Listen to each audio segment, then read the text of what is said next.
Sa mga dadayo sa Baguio para doon mag-Semana Santa, ihanda nyo na ang inyong sarili sa matinding traffic. Kabi-kabila kasi ang pagkukumpuni ng mga kalsada doon.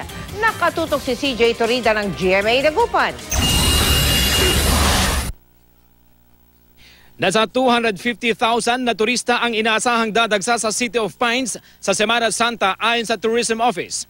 Marami naman daw transient house na pwedeng tuluyan sakaling wala ng hotels at inns na mapupuntahan ng mga turista. Nasuri naman daw ang mga ito ng City Tourism Office.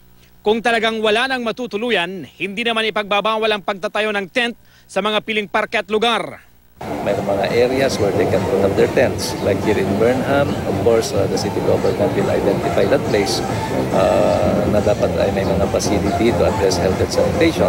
At meron din doon sa Janhay yung camp tenting area. Maaga na rin nag-abiso ang mga otoridad sa Baguio City na asahan na ng darayo ang mabigat na daloy ng trapiko sa lungsod.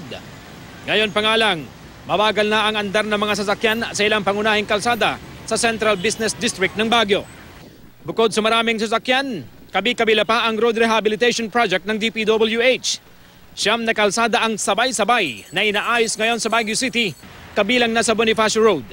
Aminado ang DPWH Baguio City na atrasado ang pagsasagawa ng kanilang proyekto matapos bigyang daan ang mga malalaking aktibidad sa syudad noong nakaraang buwan.